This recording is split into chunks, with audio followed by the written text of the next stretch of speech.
What if everything you thought you needed to do to burn fat, the hours of cardio, the brutal gym sessions, the punishing split workouts, what if none of that was actually the main thing standing between you and a leaner body? Now, before you get too excited and cancel your gym membership, that is not what I'm saying. Exercise is incredible and absolutely necessary for your health. But here's the thing most people get backwards. Fat loss doesn't start in the gym. It starts in your kitchen, in your sleep, and honestly, in your gut. By the end of this video, you'll understand exactly why your body is holding on to fat even when you think you're doing everything right. And to flip that switch, I'm going to give you a step-by-step blueprint that's rooted in both modern science and one of the oldest healing systems on the planet. No gym required. So grab your tea, settle in, and let's get into it. Okay, here's the real problem. Most people think fat loss is a math equation. Calories in, calories out. Burn more than you eat, and the fat melts away.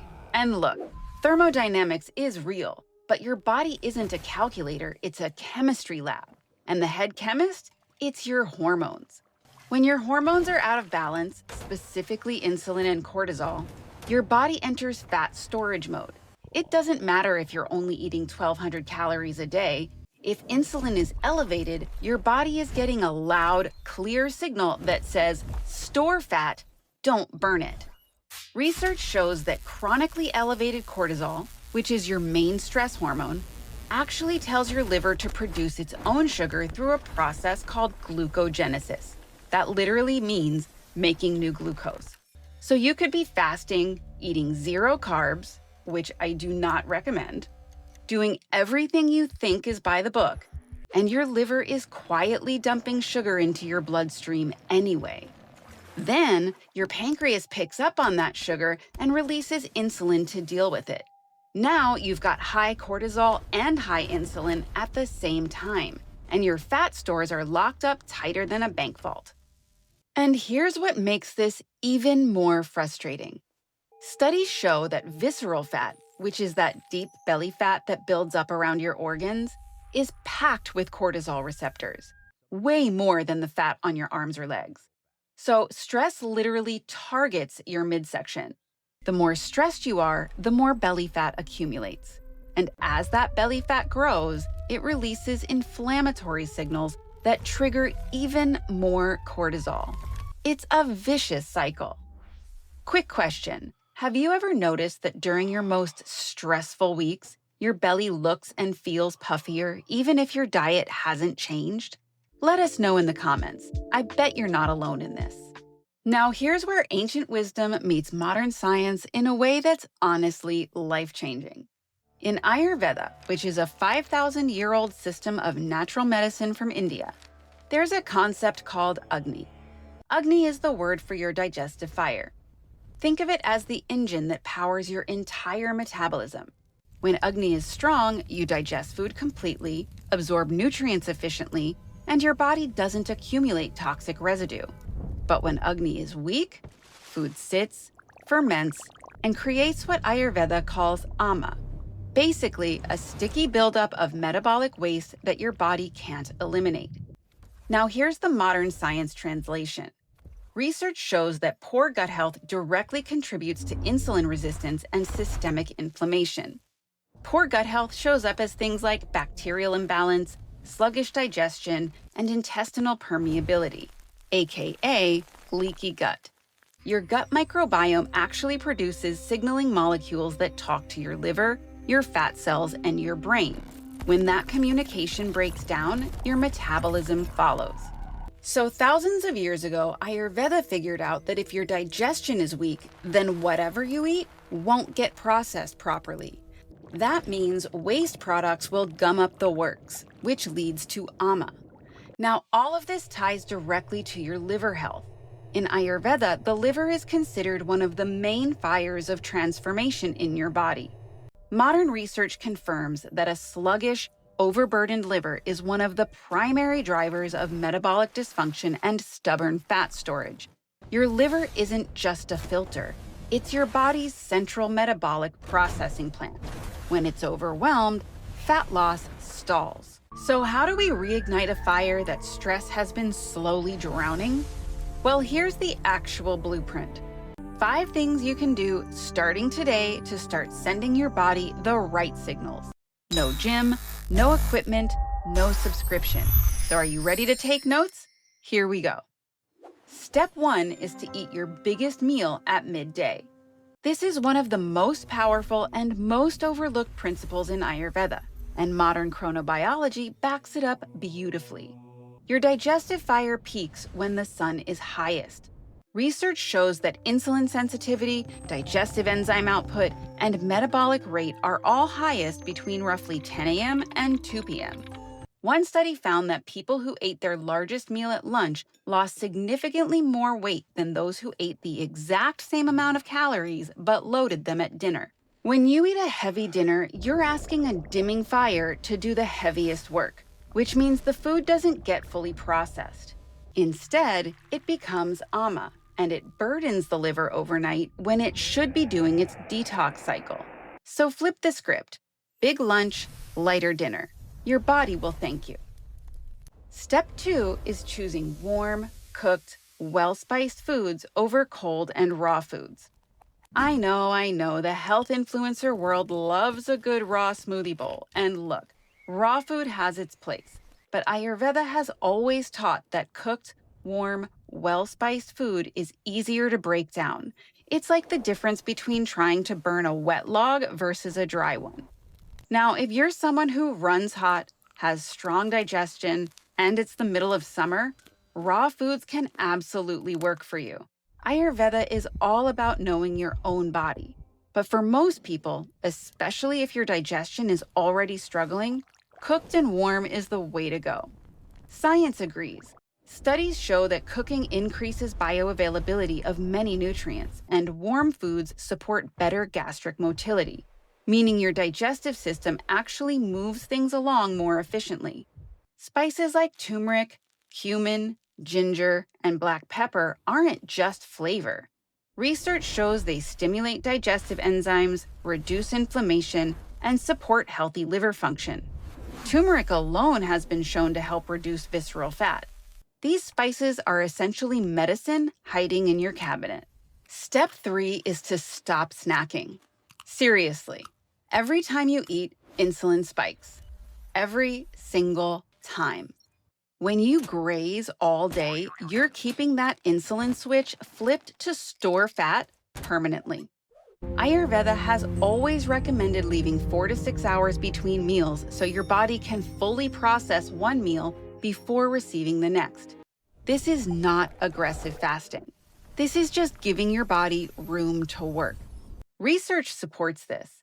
Studies show that meal spacing improves insulin sensitivity, reduces overall inflammation, and supports autophagy, which is your body's cellular cleanup crew. 3 proper meals max. No snacking. Let the fire burn clean. And yes, I'm calling out your trainer who gave you that 5-meal-a-day meal plan. It's no bueno. If you're finding this helpful, hit those like and subscribe buttons. All right, let's get back to it with step 4, walking after you eat. This one is so simple, it almost feels like cheating. A 10 to 15-minute walk after your meals, especially after lunch and dinner, can dramatically lower your blood sugar. Here's why. When you contract your muscles, they pull glucose directly out of your bloodstream through a mechanism that doesn't even require insulin. You're essentially creating a backdoor for sugar disposal. Ayurveda calls this Shatapavali, the practice of walking 100 steps after eating. It's been recommended for thousands of years to support digestion and prevent the accumulation of ama. Studies confirm that post-meal walks reduce blood sugar spikes by up to 17% compared to sitting.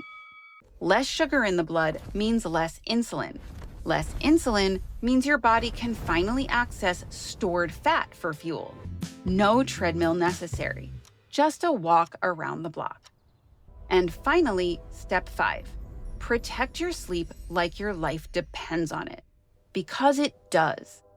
This is the one nobody wants to hear, but it might be the most important step on this entire list. If you are not sleeping well, you are not burning fat. Period. Research shows that even a single night of poor sleep can increase insulin resistance by up to 30% the next day. It raises cortisol, increases hunger hormones, decreases the satiety hormone leptin, and makes you crave sugar and processed carbs. Basically, bad sleep turns your body into a fat-storing, sugar-craving machine. Here's a pattern that might sound familiar. You fall asleep fine, but at 2 or 3 a.m., your eyes snap open, your mind races, and you can't get back to sleep. That's not just insomnia. It's often a blood sugar crash. Your liver runs out of stored glycogen, your brain panics, and your body floods you with adrenaline and cortisol to emergency produce glucose. Newsflash, you just woke up in fight or flight mode. Ayurveda places massive emphasis on sleep, calling it one of the 3 pillars of health alongside food and lifestyle. To support your sleep and prevent that crash, Ayurveda recommends a warm cup of spiced milk about 30 minutes before bed. Traditionally made with a pinch of nutmeg and turmeric, the warm milk provides gentle, slow-releasing energy that helps stabilize blood sugar through the night. Now, a lot of people add ashwagandha to that milk, and studies do show it significantly reduces cortisol and improves sleep quality. But here's the thing. Ashwagandha is warming, and if you tend to run hot or have sensitive digestion or live in a very hot climate, it can actually create more problems than it solves. A great alternative is Shankapushpi, which is a calming Ayurvedic herb that supports sleep and lowers stress without the heat. It works beautifully for pretty much everyone. And please, screens off at least an hour before bed. Blue light suppresses melatonin production, which disrupts your entire hormonal cascade. Read a book or turn out the lights and meditate in bed. According to both Ayurveda and traditional Chinese medicine, your liver does its deepest cleansing work between 10 p.m. and 2 a.m. If you're not asleep by then, you're missing the window. Now, I saved this next bit for last because everything else I just told you will be significantly less effective if you skip this part. You cannot out-eat or out-supplement stress. If your nervous system is stuck in fight or flight mode, your body will hold on to fat no matter what you put on your plate.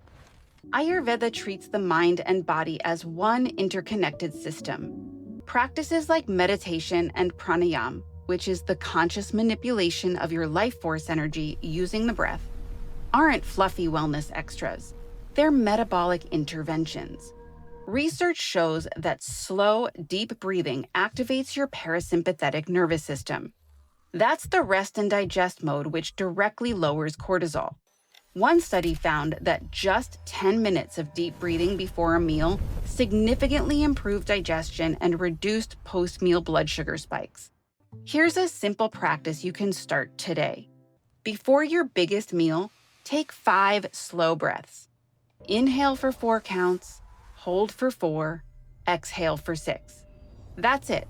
You're telling your body we're safe, it's okay to digest, and it's okay to let go of reserves. That 6-count exhale is the signal that flips you from survival mode into healing mode. Now look, I want to be crystal clear about something. The title of this video is about burning fat with zero exercise, and everything I've shared will help your body start releasing stored fat. But am I saying you should never exercise? Absolutely not. Exercise is phenomenal for your heart, your brain, your bones, your mood, and your overall longevity. Strength training builds muscle, which raises your resting metabolic rate so you burn more calories and fat just by existing.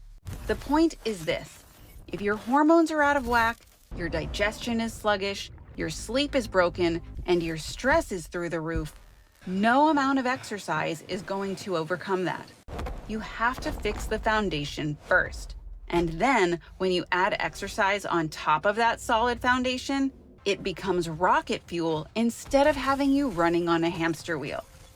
If this opened your eyes to what's really going on inside your body, Share it with someone who needs to hear it. And if you want to go even deeper on how to work with your body instead of against it, check out one of these videos right here. Remember, longevity isn't luck, it's a lifestyle. Until next time.